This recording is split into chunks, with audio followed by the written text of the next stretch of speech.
For 50 years, God promised Abraham a land he never owned. Not 1 acre, not a single deed, not a plot of ground with his name on it. God told him this land would belong to his descendants, and Abraham believed him.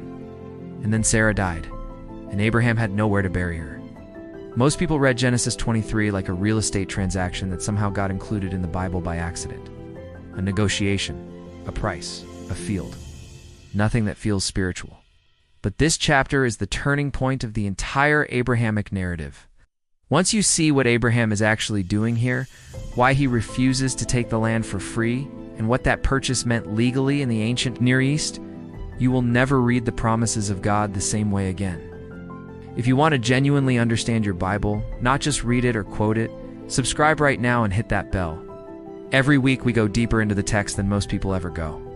The next investigation drops soon, and you do not want to miss it. So let us start with what everyone notices about this chapter. It moves slowly, painfully slowly. Sarah dies. Abraham mourns. And then we get a negotiation that stretches across 18 verses. Ephron the Hittite offers the field for free. Abraham refuses. Ephron names a price. Abraham pays it without arguing. The field, the cave, and every tree within its boundaries are transferred in the hearing of the Hittites at the city gate. The pace feels strange. The detail feels excessive. A lesser reader concludes the author is just being thorough about property records. A better reader asks, why does this negotiation deserve more space than the binding of Isaac? Here is what the ancient Near Eastern context reveals, and this is the detail that changes everything. The legal setting matters intensely. This transaction takes place at the city gate before witnesses. In the ancient Near East, the city gate was the courthouse, the public square, and the official record office all at once.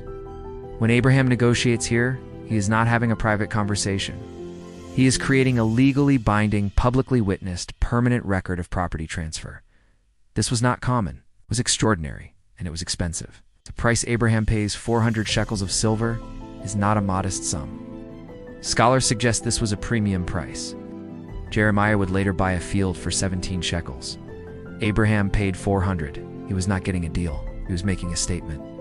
And when Ephron offers the land for free, twice, Abraham refuses both times. The Hebrew word he uses is emphatic. He is not haggling or playing a game of polite refusal. He means it. He will not take this land as charity. Why? Because a gift can be taken back. A gift creates obligation. A gift does not transfer legal title like a witnessed, recorded, fully paid transaction does. Abraham needs a deed, not a favor. Now pay attention to the literary context. The entire book of Genesis is structured around the 3 promises God made to Abraham: land, descendants, and blessing. By chapter 23, Abraham has a son. The descendant promise has begun. But the land promise, Abraham has been a sojourner, a resident alien in Canaan for decades. The author uses a specific Hebrew phrase to describe his status, ger v'tashav. It means stranger and sojourner. Abraham uses it himself when he approaches the Hittites. He is a foreigner. He has no inheritance rights in this land. He owns nothing. This is the first piece of the promised land to legally pass into the possession of Abraham's family. 1 cave, 1 field, a small parcel at Machpelah. But it is real, it is documented, it has witnesses, and it points forward. The rest of the Pentateuch will be the story of Israel receiving the rest. Has anything we have uncovered here shifted how you are reading this chapter? Drop it in the comments right now. Read every single one. The questions you ask and the things that land for you shape every future episode of this channel. This grows because you engage. So engage. Now consider what happens next in Genesis. Abraham buries Sarah here.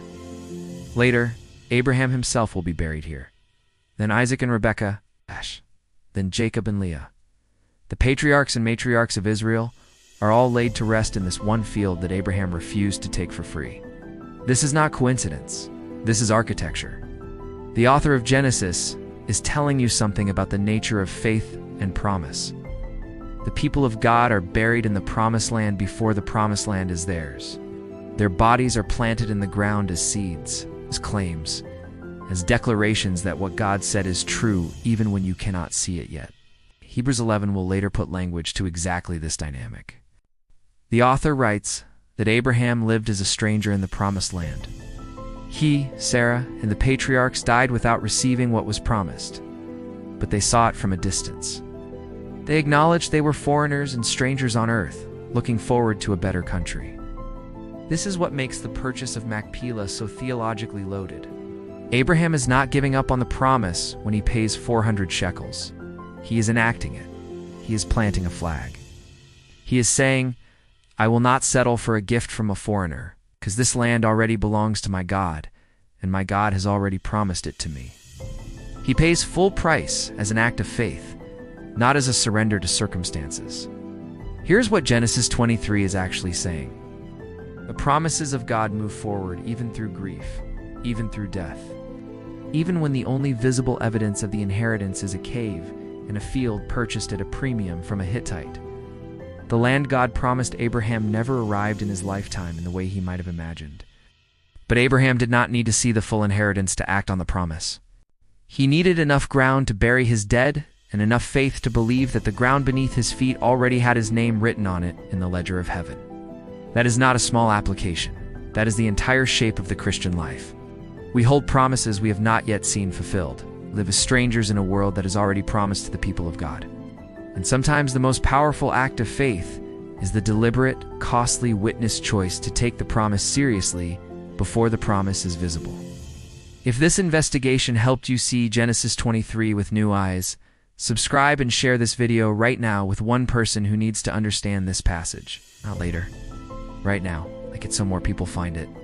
And if you want to support this channel and help us keep going deeper into the text, the link is in the description below. This is Context and Canon. We will see you in the next investigation.